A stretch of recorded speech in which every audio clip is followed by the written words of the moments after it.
The grand ballroom fell silent as tiny, dirt-stained fingers reached toward the pristine white piano keys. 8-year-old Ethan had nothing left to lose, but everything to prove. But no one imagined what would come next. Before we dive into the story, drop a comment below and tell us where you're watching from. Enjoy the story.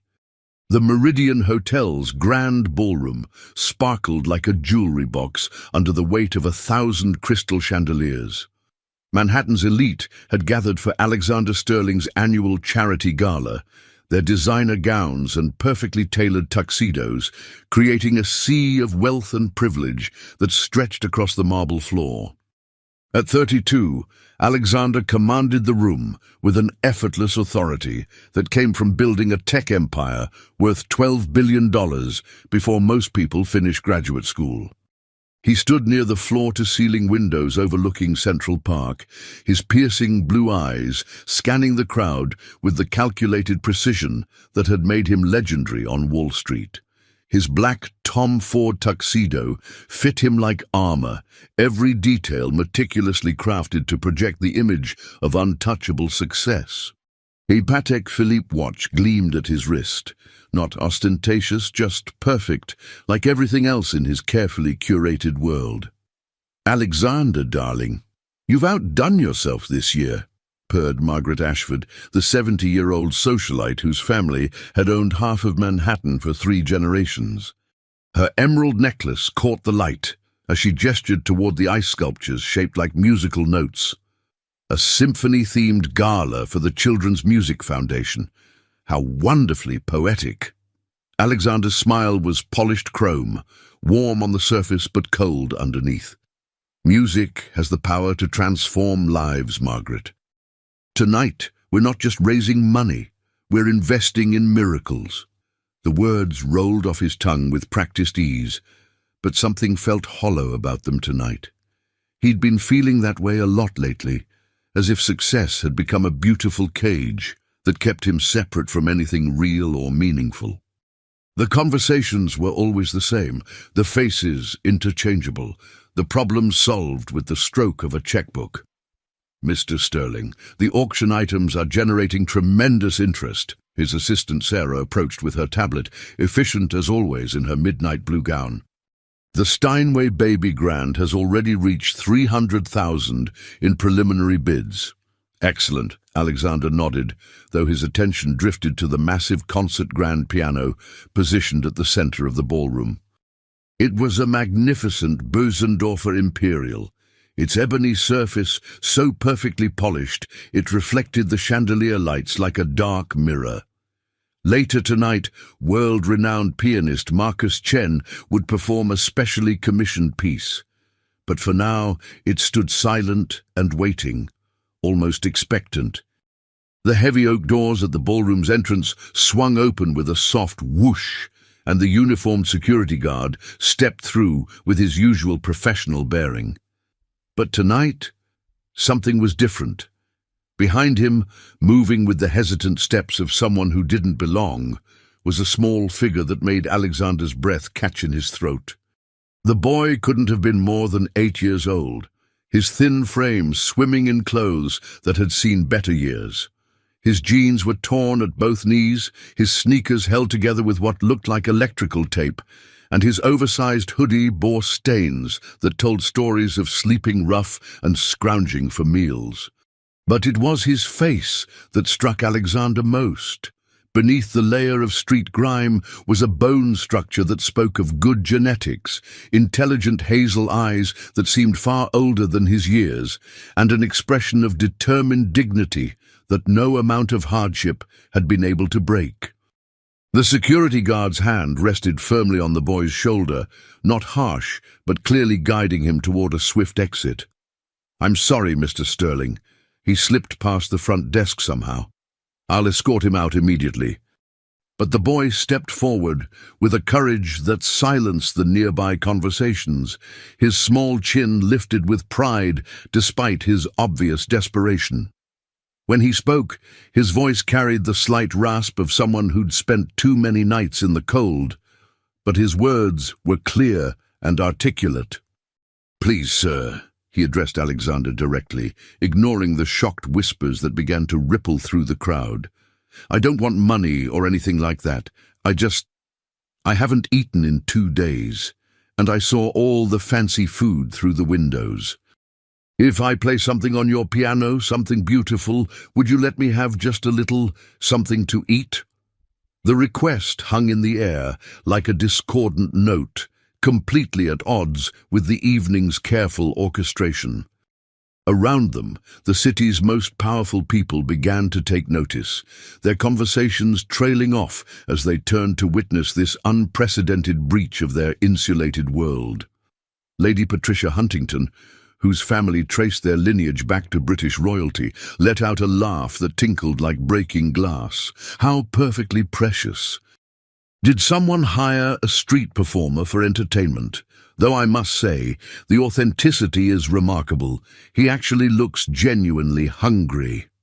More laughter joined hers, cruel and dismissive, as if the boys' desperation was nothing more than an amusing diversion from their champagne and caviar. Alexander felt something twist uncomfortably in his chest, a feeling he hadn't experienced in years, shame, hot and immediate, at being associated with such callousness. The boy's face flushed red, but he didn't back down. Instead, he squared his narrow shoulders and looked Alexander directly in the eye.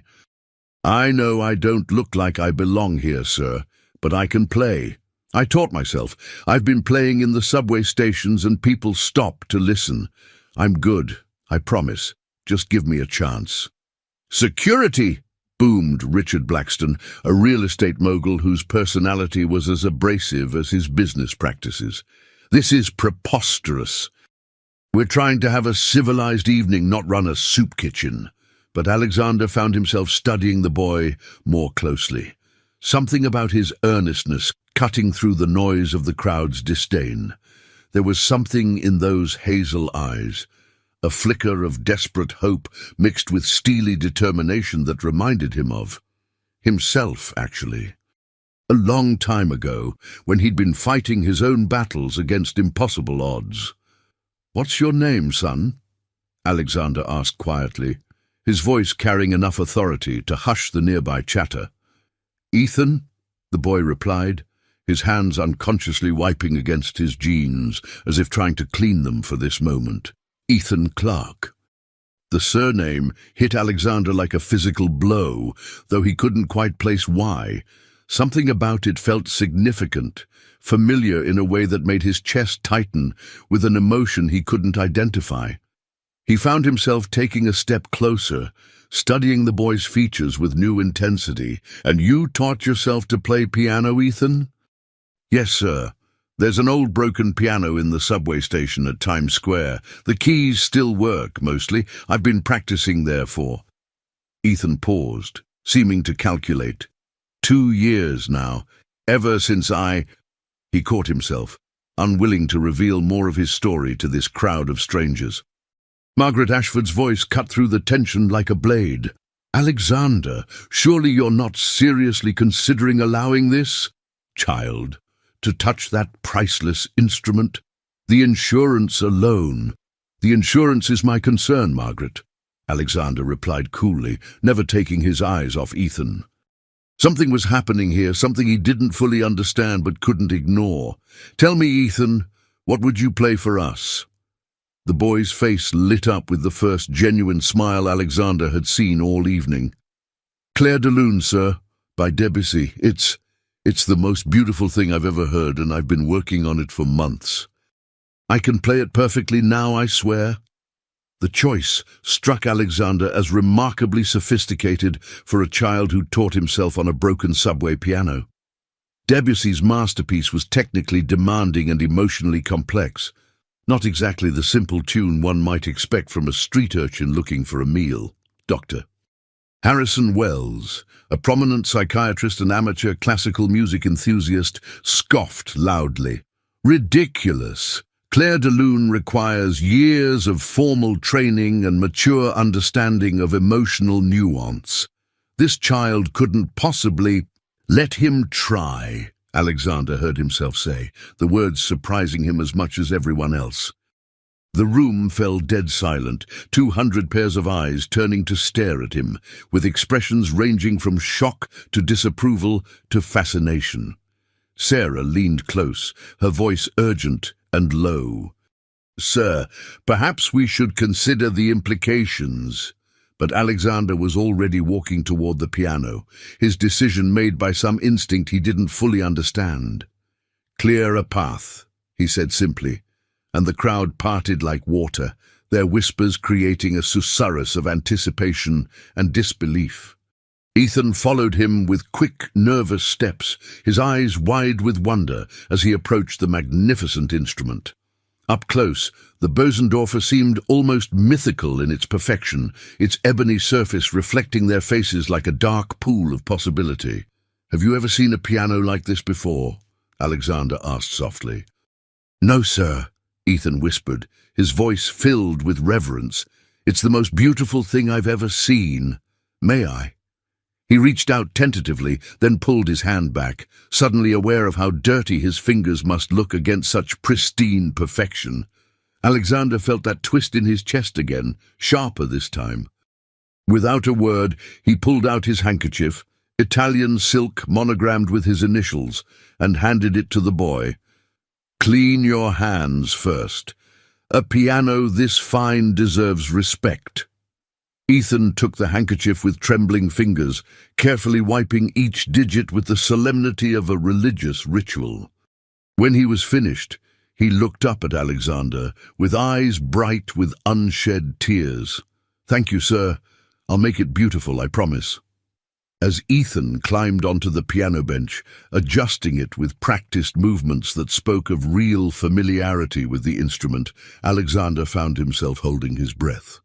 The entire ballroom had gone silent, 200 of the world's most powerful people waiting to witness what would either be a moment of unexpected beauty or a humiliating disaster.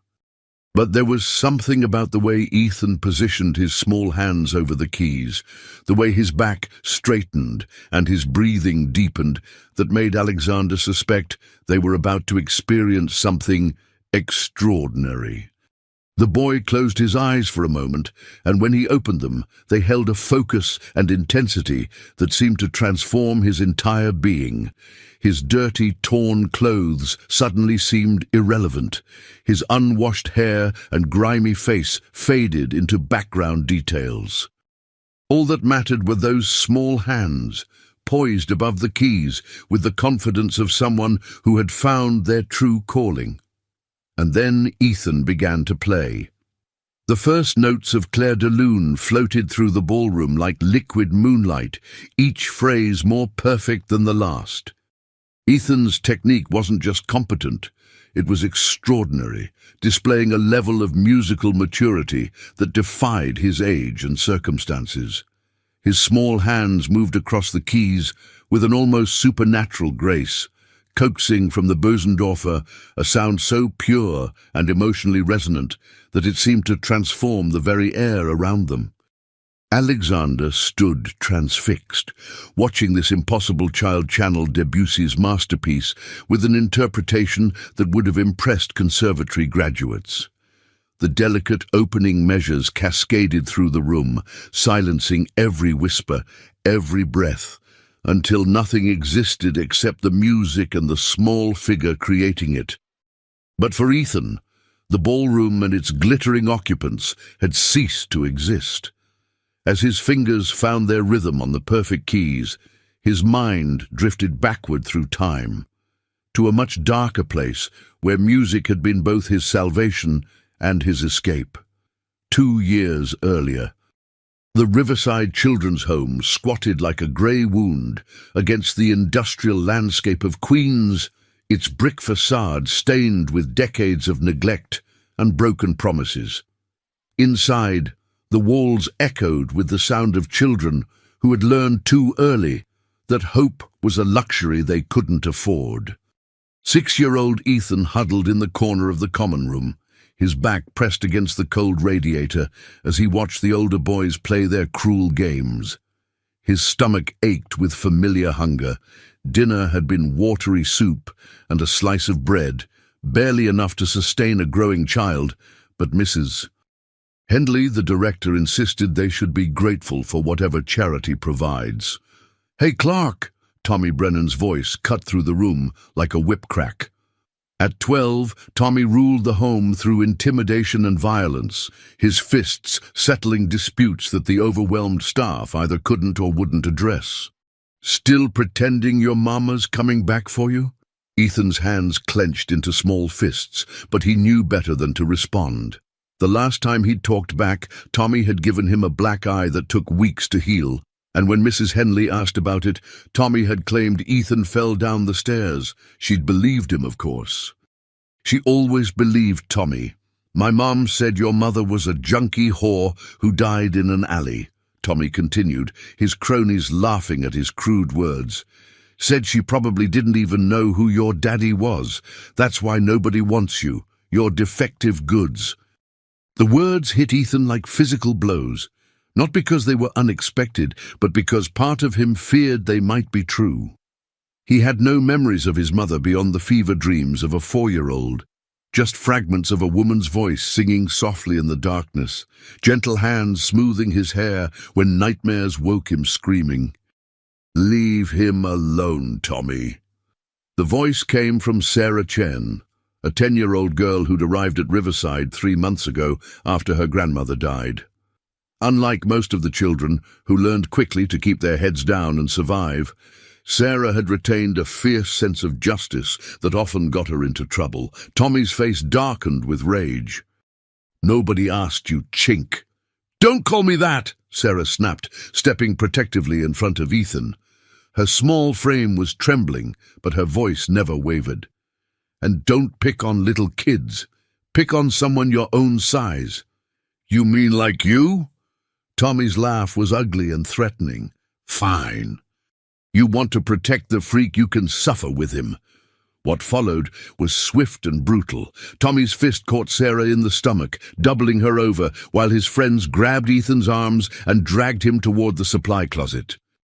They shoved him inside the cramped, dark space and wedged a chair under the handle, trapping him in blackness that reeked of cleaning chemicals and mouse droppings. "Maybe a few hours in there will teach you to keep your mouth shut," Tommy called through the door, "and teach your girlfriend not to stick her nose where it doesn't belong." Ethan pounded on the door until his knuckles bled, screaming for help that never came. The staff was either absent or deliberately ignoring the commotion. It was easier than dealing with the underlying problems that created it. Hours crawled by in the suffocating darkness, punctuated only by Ethan's sobs and the scurrying of unseen creatures sharing his prison. When they finally released him, it was nearly midnight. The common room was empty except for Sarah, who sat waiting with a bag of ice pressed against her bruised ribs and a fierce determination in her dark eyes. "I'm sorry," Ethan whispered, shame burning in his throat. "I'm sorry you got hurt because of me." "It's not your fault," Sarah replied firmly. "Tommy's a coward and a bully, and someday someone's going to teach him what that feels like." She helped him to his feet, and together they crept through the darkened corridors toward the dormitory. But as they passed the director's office, they heard something that made them both freeze. Music, soft and beautiful, drifting through the partially open door. Mrs. Henley sat at an old upright piano, her fingers moving over the keys with surprising grace.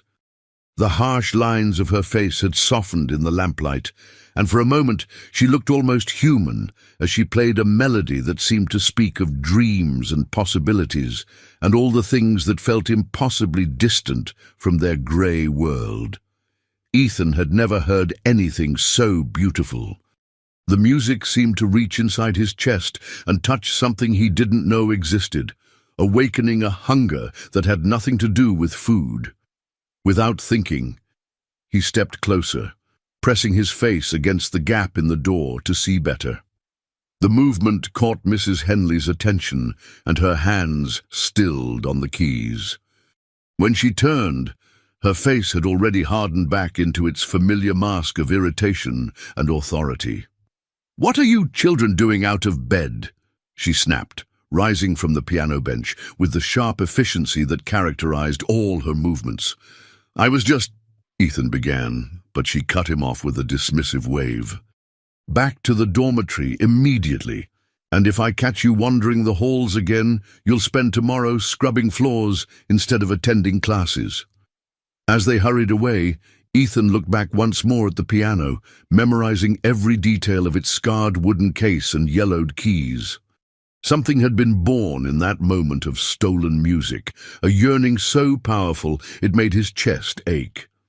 Over the following weeks, he began sneaking back to the director's office whenever he could manage it undetected. Most nights she played, never the same piece twice, always something that spoke of beauty and complexity, far removed from their harsh daily reality. Ethan would crouch in the hallway, absorbing every note, every phrase, until the music became part of his DNA. He started to notice patterns in the melodies, relationships between the notes that seemed to follow some invisible logic.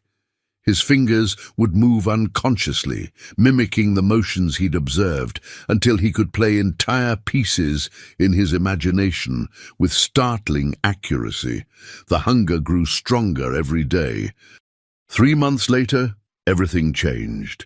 Mrs. Henley announced that budget cuts would force the closure of several programs, including the music therapy sessions that had been one of the few bright spots in their week.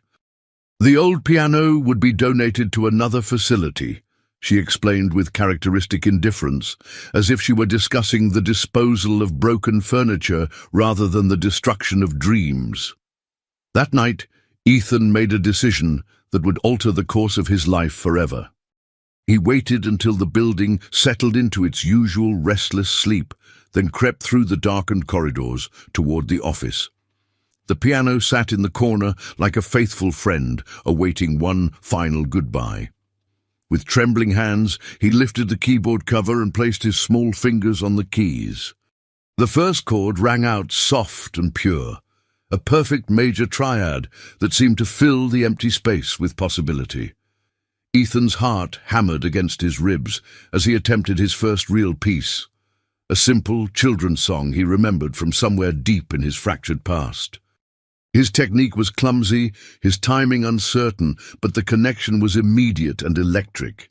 Each note felt like coming home to a place he'd never been, but always belonged. For the first time in his short, difficult life, Ethan felt complete. He played for over an hour, losing himself in melodies both remembered and improvised, his confidence growing with every passing minute. By the time he finally crept back to his bed, he knew with absolute certainty that music would be his path to freedom. The next morning brought catastrophe. Tommy Brennan had seen him returning from his midnight adventure and wasted no time reporting the transgression to Mrs. Henley. Her rage was volcanic and immediate, her accusations of theft and destruction echoing through the building like thunder.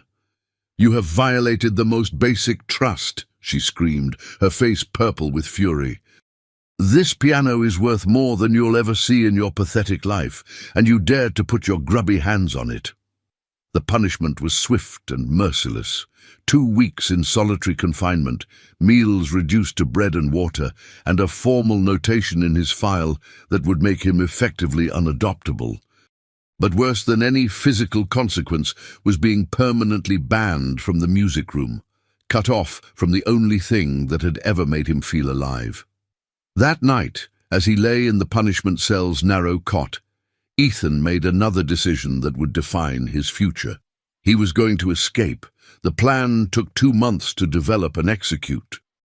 He studied the staff schedules, mapped the building's security weaknesses, and slowly accumulated supplies: a small backpack, warm clothes stolen from the lost and found, and the $17 he'd managed to collect from returned soda bottles. On a cold February morning, while the staff was distracted by a fight in the dining hall, Ethan slipped out through a basement window and disappeared into the maze of Queens' industrial streets.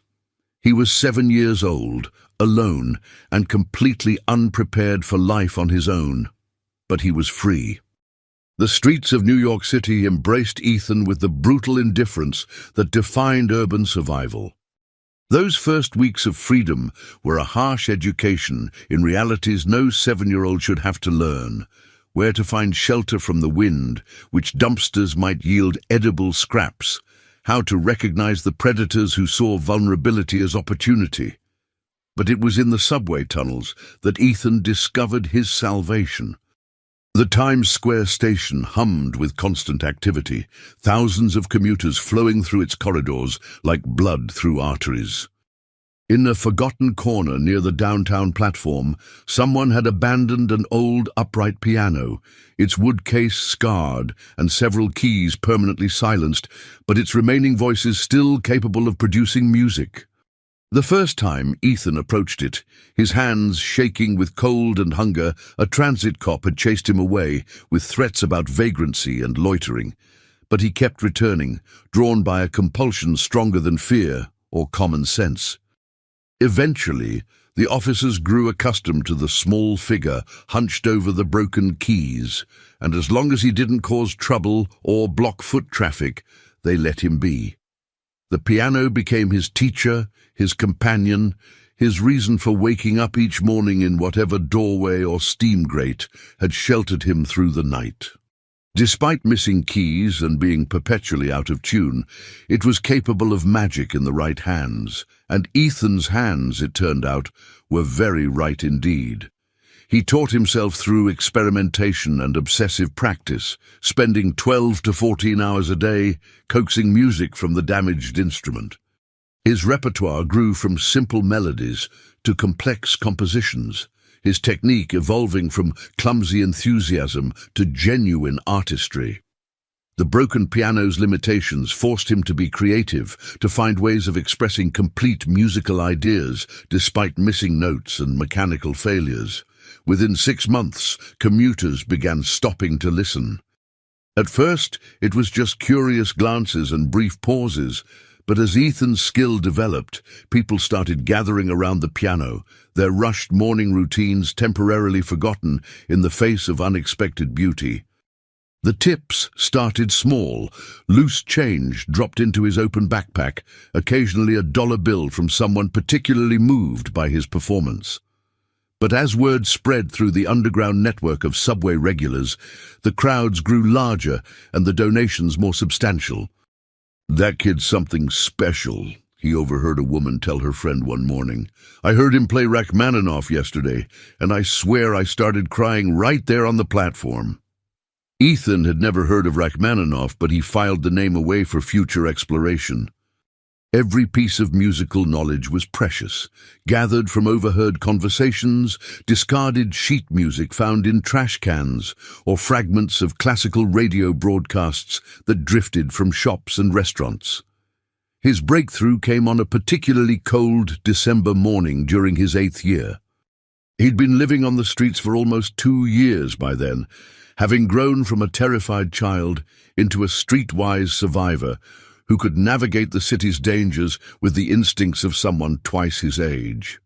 That morning, he decided to attempt something ambitious, Debussy's Clair de Lune, a piece he'd heard only once on a construction worker's radio, but which had haunted his dreams for weeks. The melody was ethereally beautiful, technically demanding, and emotionally complex in ways that seemed to require life experiences far beyond his years. But as his fingers found the opening notes on the damaged keys, something extraordinary happened. The missing notes didn't matter anymore. He played around them, finding alternative voicings and harmonies that preserved the piece's essential character while accommodating the piano's limitations. His interpretation was unique, shaped by hardship and longing in ways that no conservatory training could have replicated. The effect on his audience was immediate and electric. The usual morning crowd of harried commuters slowed, then stopped entirely, drawn by music that seemed to transform the grimy subway station into a concert hall. Business executives in $1,000 suits stood mesmerized alongside homeless veterans and teenage runaways, all united in their recognition that they were witnessing something genuinely special. When the final notes faded, the silence stretched for several heartbeats before erupting into spontaneous applause. Bills rained into his backpack. Fives, tens, even a few twenties, from listeners who understood they'd experienced something precious and rare. But more important than the money was the validation. For the first time since his escape from Riverside, Ethan felt truly seen and valued for who he was, rather than pitied for what he lacked. Music had given him not just survival, but purpose. Back in the Meridian Hotel's ballroom, that same transformative power was working its magic on an audience that had never imagined such artistry could emerge from such unlikely circumstances. Alexander Sterling stood transfixed as Ethan's interpretation of Clair de Lune unfolded with a complexity and emotional depth that rivaled professional recordings. The boy's technique was flawless, his musical understanding profound, but it was the story embedded in every phrase, the loneliness, the resilience, the desperate hope, that elevated his performance from mere entertainment to genuine art. Each note seemed to carry the weight of his young life, the piano singing with voices that spoke of cold nights and empty stomachs, and the unshakable belief that beauty could exist even in the darkest places.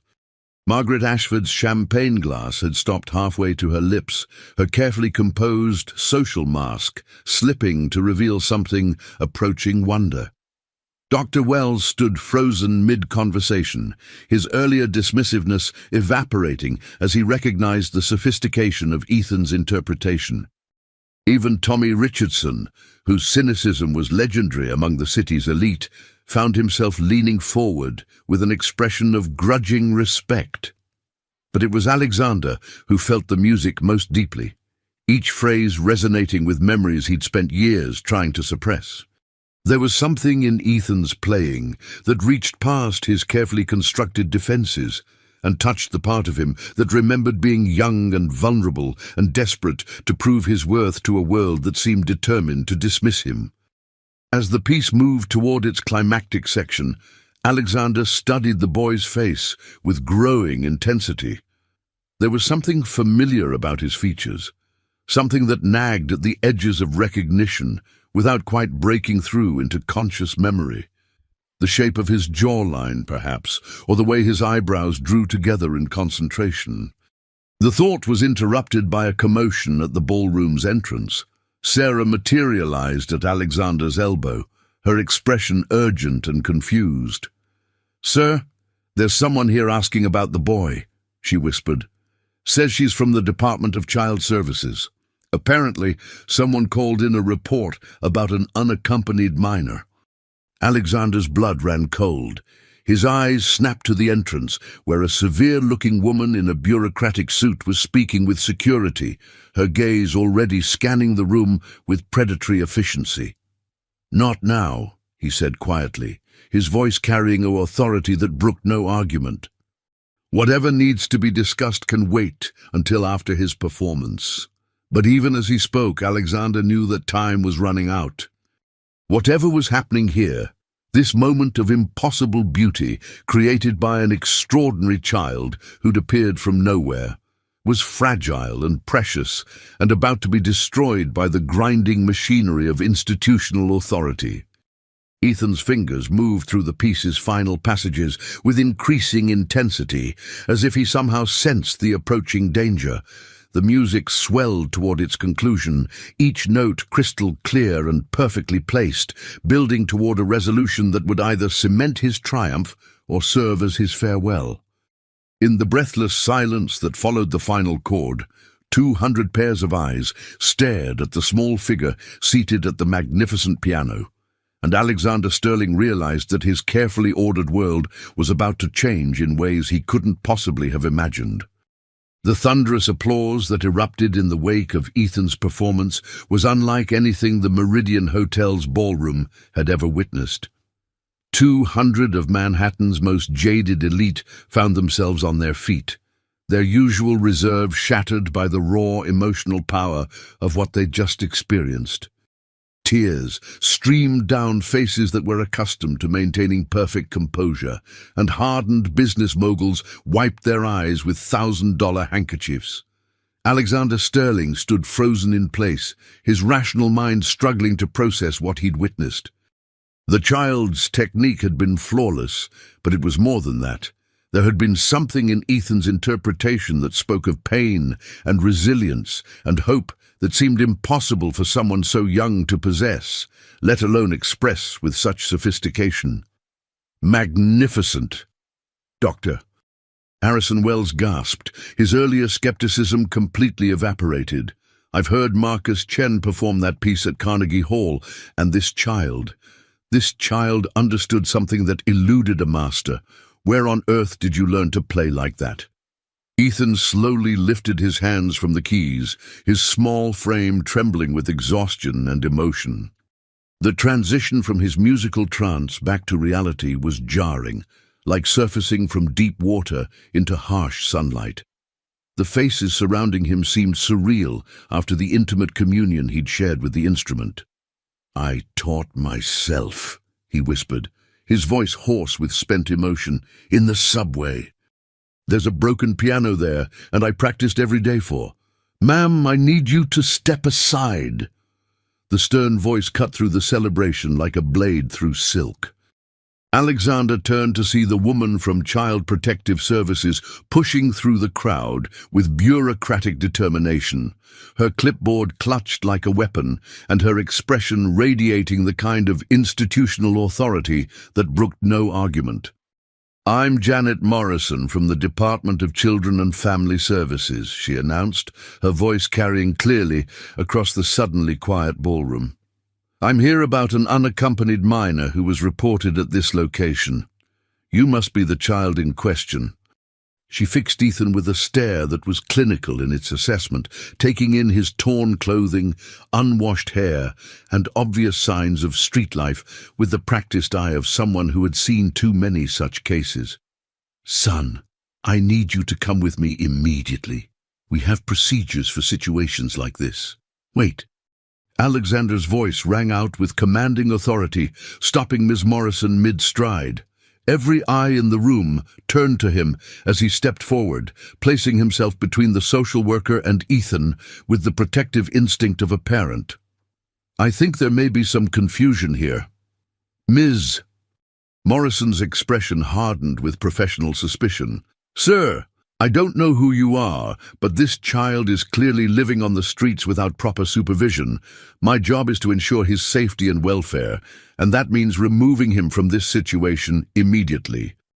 My name is Alexander Sterling, he replied coolly, allowing the weight of his reputation to settle over the room like a blanket. This is my event in my hotel, and I can assure you that Ethan is perfectly safe here. Mr. Sterling, I'm familiar with your name and your influence, Ms. Morrison said, her tone suggesting that wealth and power meant nothing to her, but influence doesn't change child welfare law. This boy is obviously homeless, malnourished, and in need of proper care. I have a legal obligation to... You have a legal obligation to ensure his well-being, Alexander interrupted, his voice taking on the razor-sharp edge that had intimidated boardrooms full of seasoned executives. But removing him from a safe environment where he's clearly thriving doesn't serve that purpose. As he spoke, Alexander found his gaze drawn repeatedly to Ethan's face, studying the features that seemed increasingly familiar with each passing moment. There was something about the shape of his eyes, the line of his jaw, even the way he held himself despite his obvious fear that triggered memories Alexander couldn't quite access. Mr. Sterling, Sarah appeared at his elbow, her voice urgent and low. Perhaps we should continue this conversation in private? The guests are becoming concerned. Indeed, the ballroom's atmosphere had shifted from celebration to tension as Manhattan's elite found themselves witnessing a confrontation between power and bureaucracy. Phones were beginning to emerge from designer purses and tuxedo pockets, social media posts and news alerts spreading outward from the epicenter of drama. Ethan, Alexander said gently, crouching down to meet the boy at eye level. I want you to know that you're safe here. No one is going to hurt you or take you anywhere you don't want to go. Do you understand me?" The child nodded mutely, but his hazel eyes were wide with the kind of terror that came from too many experiences with authority figures who promised safety but delivered betrayal. His small hands gripped the piano bench as if it were an anchor in a storm-tossed sea. "Sir," Ms. Morrison's voice had taken on an edge of real annoyance. "I appreciate your concern, but you're interfering with official business. This child needs proper medical evaluation, psychological assessment, and placement in an appropriate facility until we can determine what he needs," Alexander said, rising to his full height and fixing the social worker with a stare that had made billionaire competitors reconsider their strategies. "Is someone who recognizes his extraordinary gifts and helps him develop them, not another institutional environment that will crush his spirit and waste his potential." The words surprised him with their intensity, emerging from some deep well of emotion he hadn't known existed. But as he looked down at Ethan, this remarkable child who had somehow found beauty and meaning in circumstances that would have broken most adults, Alexander felt something shift fundamentally inside his chest. Margaret Ashford stepped forward, her usual social artifice replaced by genuine concern. "Alexander, darling, surely you're not suggesting that a child living on the streets is better off than in proper care? I mean, one must consider the practical realities." "The practical reality," Alexander replied, without taking his eyes off Ethan, "is that this child has accomplished something remarkable despite every disadvantage society could throw at him. He's taught himself to play piano at a professional level, survived on his own for 2 years, and maintained his dignity and humanity through circumstances that would have destroyed lesser people. That doesn't sound like someone who needs fixing. That sounds like someone who needs supporting." "Doctor." Wells nodded thoughtfully, his psychiatric training recognizing something significant in the dynamics playing out before them. "The boy does display remarkable resilience and capability. Perhaps a more gradual approach would be appropriate?" But Ms. Morrison was unmoved by appeals to Ethan's artistic abilities or psychological strength. "Gentlemen, ladies, I understand your concerns, but the law is clear. An unaccompanied minor living on the streets must be taken into protective custody pending investigation. His talents are irrelevant to his immediate safety needs." She reached into her briefcase and withdrew an official-looking document. "I have temporary custody orders that give me the authority to remove him right now. Security, I'll need your assistance." "Actually, you won't." The new voice belonged to David Chen, Alexander's personal attorney, who had materialized seemingly from nowhere with the silent efficiency that made him worth his 7-figure retainer. Immaculately dressed and carrying a leather portfolio that probably cost more than most people's cars, he radiated the kind of legal authority that made government bureaucrats reconsider their positions. "David," Alexander said with obvious relief, "I wasn't expecting you tonight." "Sarah called me 20 minutes ago," the lawyer replied smoothly. "She thought you might need legal counsel, and given the unique circumstances, I thought it prudent to attend personally." He turned to Ms. Morrison with a smile that was polite, but sharp as a blade. "Ms. Morrison, I'm David Chen, Mr. Sterling's legal counsel. I've taken the liberty of reviewing the relevant statutes, and I believe there may be some procedural issues with your proposed actions." Ms. Morrison's confident expression flickered slightly. "What kind of procedural issues?" "Well, for starters, your temporary custody order was issued based on a complaint about an abandoned child. But as I understand it, this young man approached Mr. Sterling voluntarily and has been under his direct supervision since arriving at the hotel. That doesn't constitute abandonment under New York family court precedent." David opened his portfolio and withdrew several documents with the theatrical flair that had made him legendary in courtrooms across the city. Furthermore, any removal action would require a hearing before a family court judge, and given that it's currently. He checked his Rolex with exaggerated precision. Nearly 11 p.m. on a Saturday evening. I doubt you'll find a judge willing to sign emergency orders without compelling evidence of immediate danger. This child is homeless, Miss Morrison protested, her bureaucratic certainty beginning to crack under legal scrutiny. Tonight, this child is a guest at a private event hosted by one of the city's most respected philanthropists, David replied mildly. Tomorrow, we can certainly discuss appropriate long-term arrangements through proper legal channels. But tonight he's safe, fed, and surrounded by people who are demonstrating genuine concern for his welfare. Alexander watched this legal chess match with growing admiration for his attorney's tactical brilliance, but his attention kept drifting back to Ethan.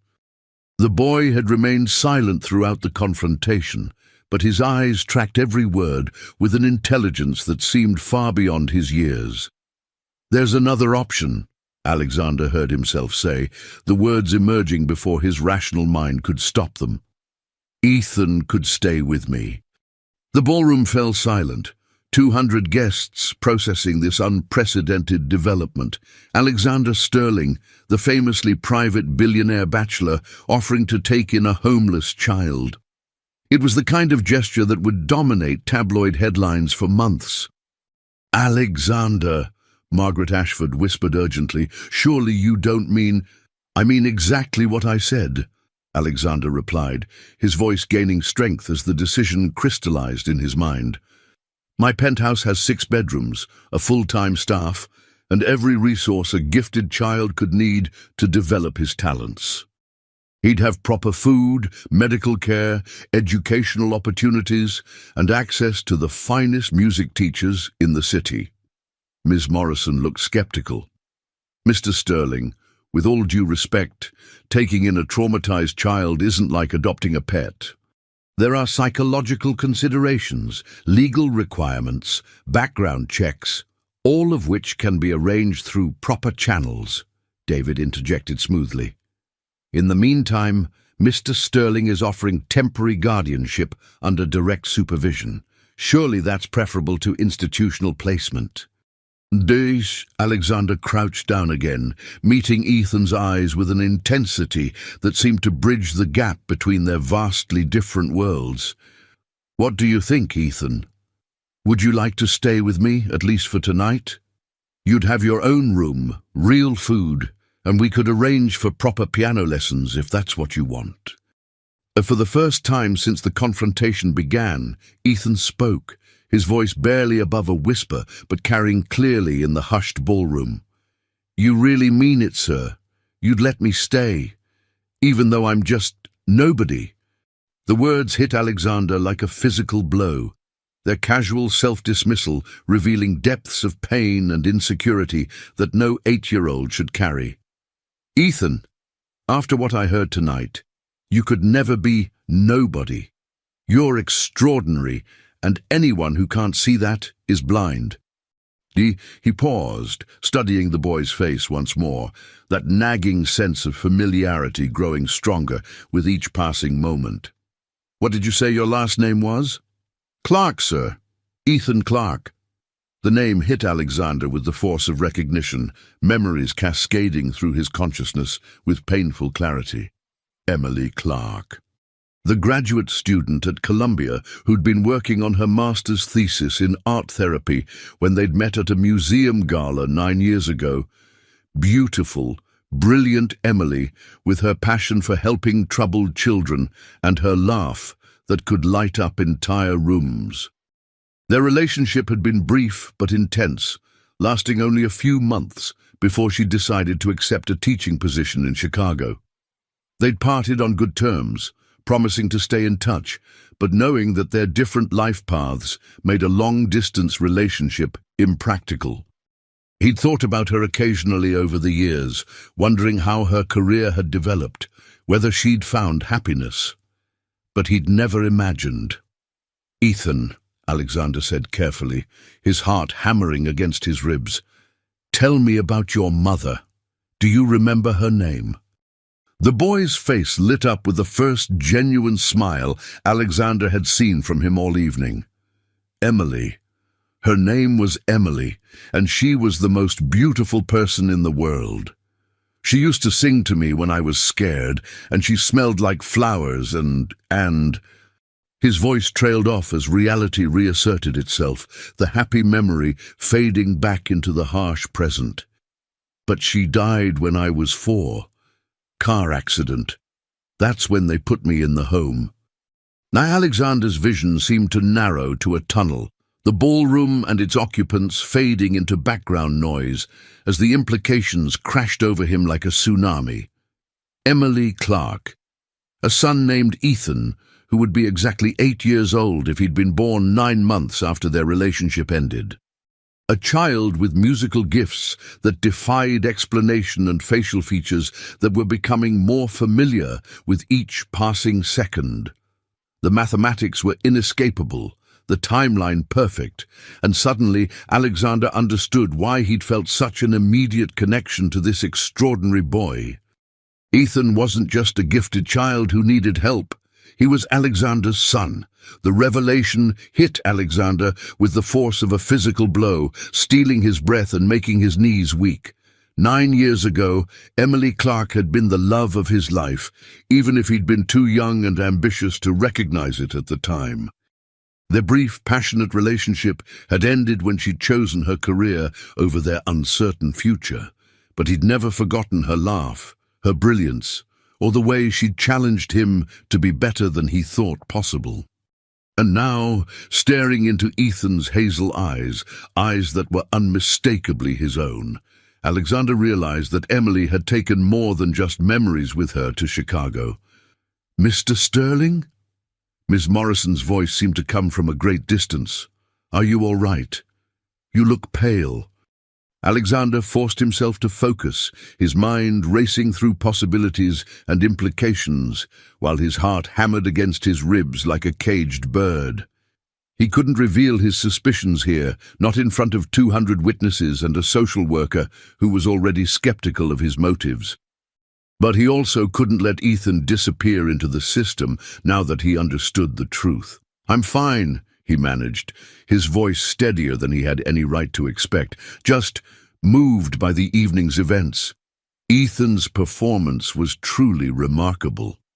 David Chen stepped forward, his legal instincts recognizing the shift in his client's demeanor. "Ms.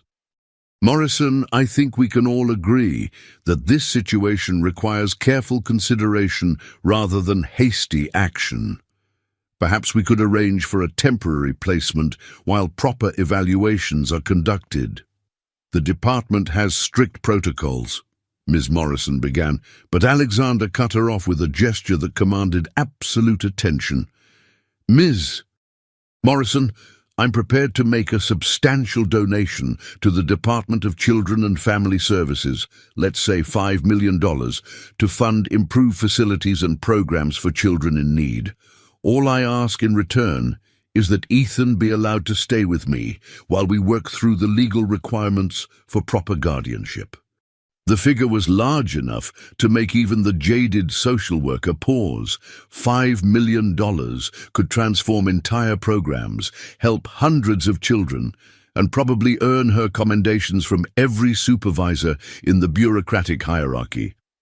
"That's certainly generous, Mr. Sterling, but I can't make decisions based on financial considerations alone." "Of course not," Alexander replied smoothly. "I'm simply demonstrating my commitment to child welfare in general, and Ethan's well-being in particular. David, what would be required for emergency temporary guardianship?" The attorney was already pulling documents from his briefcase, his efficiency suggesting he'd anticipated this development. Background checks, home inspection, character references and court approval. Given your public profile and philanthropic record, I doubt there would be any significant obstacles. The process could be completed within a week. Alexander nodded, but his attention kept drifting to Ethan, who had remained silent throughout the adult negotiations that would determine his fate. The boy's resignation was heartbreaking. Clearly, he'd learned not to hope too much for outcomes beyond his control. "Ethan," Alexander said gently, crouching down once more to meet his eyes. "I know this is confusing and probably scary, but I want you to know that whatever happens, you're going to be taken care of. No more sleeping in doorways, no more going hungry, no more having to survive on your own. Do you understand?" The child nodded mutely, but Alexander could see the disbelief in his expression. Too many adults had made promises they hadn't kept. Too many hopes had been crushed by harsh reality. "Sir," Ethan whispered so quietly that only Alexander could hear, "why are you helping me? I'm grateful, but I don't understand why someone like you would care about someone like me." The question pierced Alexander's heart with its innocent assumption of unworthiness. How could he explain that their connection was deeper than kindness, more fundamental than charity? How could he tell this remarkable child that he might be looking at his father? "Because, Ethan, everyone deserves a chance to develop their gifts and find their place in the world. What you did tonight, the music you created, that was extraordinary. The world needs people who can create beauty in the face of hardship." It was true as far as it went, but it was also incomplete. The whole truth would have to wait until DNA tests could confirm what Alexander's heart already knew with absolute certainty. Miss Morrison cleared her throat impatiently. "Mr. Sterling, I appreciate your enthusiasm, but there are procedures that must be followed. I can't simply hand over custody of a ward of the state to a private citizen, regardless of their resources or reputation." "Then what do you suggest?" Alexander asked, his voice taking on the steely edge that had intimidated senators and Supreme Court justices. "Because I can guarantee you that if this child disappears into the foster system tonight, the story will be front-page news in every major publication by tomorrow morning. Billionaire philanthropist prevented from helping musical prodigy by bureaucratic red tape. How do you think that will play with your supervisors?" The threat was subtle but unmistakable, and Ms. Morrison's expression suggested she understood the implications perfectly. Alexander Sterling had the kind of media connections and political influence that could make or break careers, and her handling of this high-profile case would be scrutinized by everyone from the mayor's office to the governor's mansion. "Perhaps," she said carefully, "we could arrange for supervised temporary placement while the paperwork is processed. You would need to agree to regular visits and compliance with all departmental requirements." "Absolutely," Alexander agreed immediately. "Whatever oversight you deem necessary." David began organizing documents with practiced efficiency. "I can have the initial paperwork filed first thing Monday morning. Background checks, financial verification, home inspection, everything can be completed by end of week." Uday, as the adults negotiated the details of his immediate future, Ethan found his attention drifting back to the magnificent piano that had been the catalyst for this life-changing evening. The Bösendorfer sat silent now, its ebony surface reflecting the chandelier lights like a dark mirror of possibility. "Mr. Sterling." Ethan's voice was hesitant, almost afraid to voice the question that burned in his chest. "If I do get to stay with you, would I be able to play piano? Real piano, I mean, not just the broken one in the subway?" Alexander's smile was the first completely genuine expression he'd worn all evening. "Ethan, I promise you'll have access to the finest instruments and the best teachers money can provide. Your talent deserves every opportunity to flourish." But even as he spoke, Alexander's mind was racing ahead to the DNA test that would either confirm or shatter his growing certainty about Ethan's parentage. The resemblance was becoming more obvious by the minute. The shape of his hands, the way he tilted his head when concentrating, even his mannerisms bore subtle echoes of Alexander's own childhood. "Very well," Miss Morrison said finally, her tone suggesting this deviation from protocol was against her better judgment. "Mr. Sterling, you may take temporary custody of the minor pending completion of proper paperwork and court approval. But I want to be clear. Any violation of our agreement, any sign that the child's welfare is being compromised, and he will be removed immediately." "Understood," Alexander replied. "David, please ensure that all documentation is expedited. I want everything finalized as quickly as possible." As the immediate crisis resolved itself, the ballroom began to return to some semblance of normalcy. Guests who had witnessed the unprecedented drama started to resume their conversations, though Alexander noted that many phones were still recording and social media was undoubtedly exploding with speculation. "Ladies and gentlemen," he announced, his voice carrying clearly across the space, "I hope you'll join me in celebrating not just tonight's successful fundraising, but also the remarkable young man who reminded us all why music education matters so deeply." The applause that followed was warm and genuine, but Alexander barely heard it. All his attention was focused on Ethan, on the miraculous child who had walked into his life and turned everything upside down in the space of a single evening.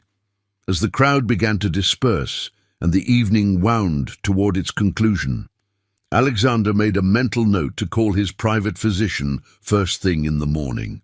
Dr.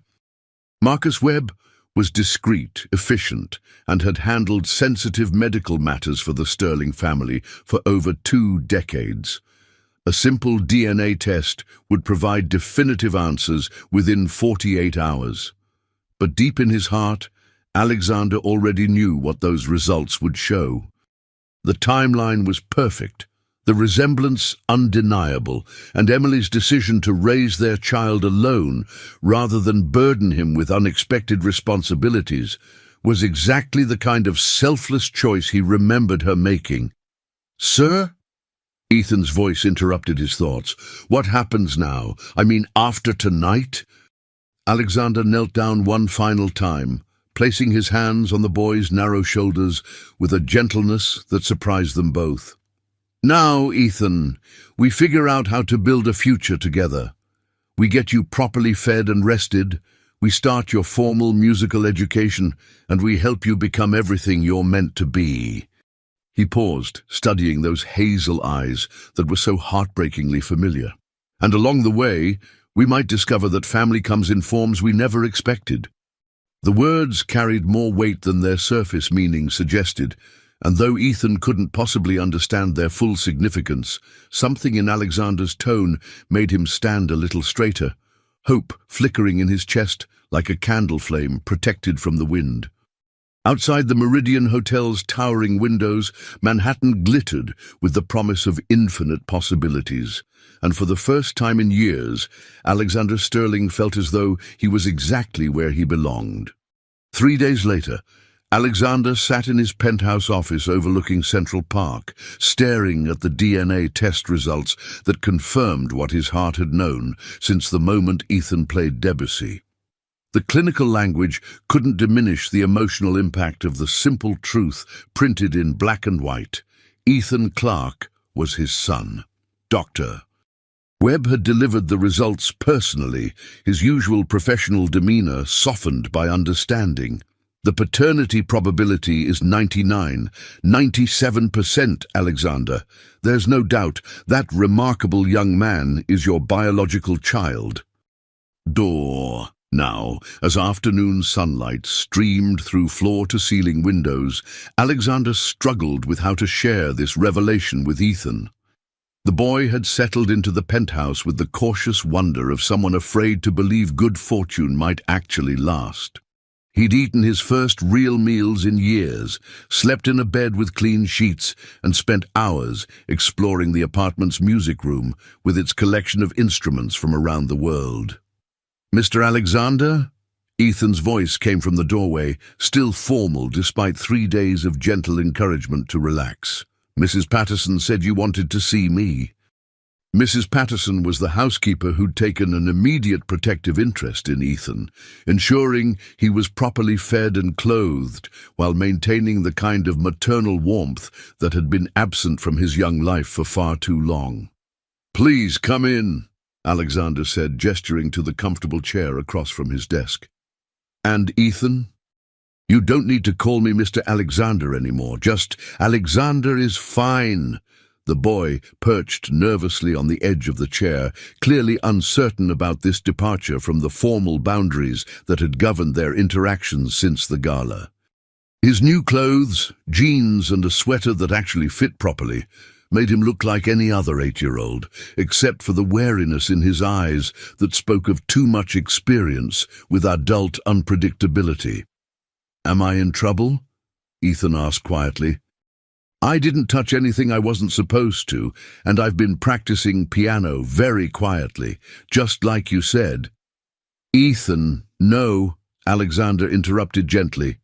"You're not in trouble. You haven't done anything wrong. Actually, I wanted to talk to you about something very important, something that might change everything." He paused, searching for words adequate to the magnitude of what he needed to explain. How did you tell a child that the father he'd never known was sitting right across from him? How did you bridge the gap between abandonment and inheritance, between past pain and future possibility? Do you remember much about your mother? Alexander began carefully. "Beyond what you told me at the hotel?" Ethan's face lit up with the same radiant smile that had appeared whenever Emily's name was mentioned.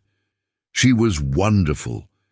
She used to sing lullabies when I couldn't sleep, and she made the best chocolate chip cookies in the world. She always said I was special, that I had gifts that would help people someday." His expression darkened as memory shifted to more painful territory. "Before she died, she got really sick. The cancer made her tired all the time, but she still tried to take care of me. The last thing she said was that my daddy was a good man who would love me if he knew about me, but that she'd decided to protect him from having to choose between his dreams and being a father." The words hit Alexander like a physical blow, revealing the depth of Emily's sacrifice and the weight of responsibility she'd carried alone. She'd known exactly who Ethan's father was, but she'd chosen to spare Alexander the burden of unexpected parenthood at the cost of raising their child in poverty and struggle. "Ethan," Alexander said softly, his voice thick with emotion he no longer tried to hide. "What if I told you that your mother was right? That your father is a good man who would love you very much, and that the only reason he wasn't part of your life was because he never knew you existed?" The boy's eyes widened with a hope so desperate it was painful to witness. Do you know who my father is? Could you help me find him?" Alexander rose from his desk and moved to the window, gathering courage for the revelation that would change both their lives forever. Behind him, Ethan waited with the patience of a child who'd learned not to push too hard for things that seemed too good to be true. "Ethan, 3 days ago I had a DNA test done. Do you know what that is?" Sort of. It's like a blood test that can tell if people are related, right?" "That's right." Alexander turned back to face him, studying those hazel eyes that were mirrors of his own. "The test confirmed something I suspected the moment I heard you play piano at the hotel. Something about your face, your mannerisms, even your musical ability. Everything reminded me of someone I cared about very much a long time ago." He moved closer, kneeling beside Ethan's chair with the same gentle reverence he'd shown at the hotel piano. "Your mother was Emily Clark, and 9 years ago she was the most important person in my world. We were young, and I was focused on building my company, and when she decided to move to Chicago for her career, I let her go because I thought there would be time to figure things out later." Ethan's breathing had become shallow, his small hands gripping the chair arms as the implications of Alexander's words began to sink in. "The DNA test showed that you're my son, Ethan. I'm your father." The silence that followed was profound and complete, broken only by the distant sound of traffic far below and the soft ticking of Alexander's antique clock. Ethan stared at him with an expression that cycled through disbelief, hope, fear, and wonder in rapid succession. "You're my daddy." The words came out as barely a whisper, weighted with years of longing and the terror of having such an impossible dream suddenly offered as reality. "Yes," Alexander said simply. "I'm your father, and I'm so sorry I wasn't there when you needed me. If I had known about you, nothing in the world could have kept me away." Tears began to stream down Ethan's cheeks, but for the first time in memory, they weren't tears of sadness or fear. They were tears of relief, of belonging, of finally understanding where he fit in the world's vast puzzle. Does this mean I get to stay? Forever?" "It means you're home," Alexander replied, his own voice breaking with emotion. "It means you never have to wonder where you belong again, because you belong with me. It means every single day for the rest of your life, you'll wake up knowing that you're loved completely and unconditionally." The dam of Ethan's carefully controlled emotions finally burst, and he launched himself into Alexander's arms with the desperate intensity of a child who'd been holding back years of need. Alexander held him close, feeling the boy's small frame shake with sobs that seemed to carry all the loneliness and fear and uncertainty of his short, difficult life. "I used to dream about this," Ethan whispered against his shoulder. "When I was sleeping in doorways or hiding from the police, I'd imagine what it would be like if my daddy found me and took me home. But I never thought it could really happen." Alexander's own tears fell freely now, his heart breaking for all the nights this extraordinary child had fallen asleep alone and afraid, dreaming of a father who didn't even know he existed. "I'm here now, son. I'm here, and I'm never leaving you again." They stayed that way for long minutes, father and son, finally united after 8 years of separation neither had chosen. When Ethan finally pulled back, his face was red and splotchy from crying, but his eyes held a light that Alexander had never seen before, the light of a child who finally understood that he was wanted and valued and loved. Can I call you Dad?" Ethan asked hesitantly, as if the word might shatter this perfect moment. "Nothing would make me happier," Alexander replied, his smile brighter than Manhattan's entire skyline. Over the following weeks, their relationship deepened with remarkable speed. Ethan's natural intelligence and desperate hunger for connection made him eager to learn everything about his father, while Alexander discovered that parenthood came with an intensity of love he'd never imagined possible. The legal paperwork was expedited with unprecedented efficiency, Alexander's influence and resources ensuring that adoption proceedings moved at lightning speed. Ms. Morrison from Child Services visited regularly, but her initial skepticism had transformed into grudging admiration as she witnessed the obvious bond between father and son. "It's remarkable," she admitted during her final visit. "I've seen a lot of placements in my career, but I've never seen a child adapt this quickly or completely. Ethan has flourished in ways that exceed every metric we use to measure successful outcomes. Indeed, with proper nutrition, medical care, and emotional security, Ethan had begun to resemble the healthy, vibrant 8-year-old he was meant to be. His musical gifts had also exploded into full bloom under the guidance of world-class teachers who marveled at his intuitive understanding of complex compositions. "He doesn't just play the notes," explained Professor Isabella Martinez, the renowned pianist Alexander had hired as Ethan's primary instructor. "He understands the emotional architecture of music in ways that typically take decades to develop. I've never worked with a student who had such natural insight into the connection between technique and feeling."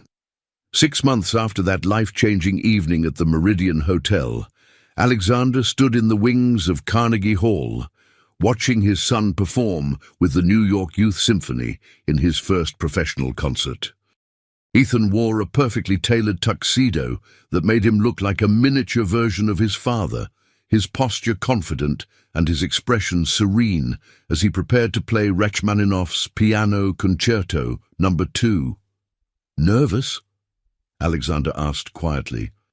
"No, Dad," Ethan replied with a smile that held all the confidence of a child who'd found his place in the world. "I know exactly where I belong now."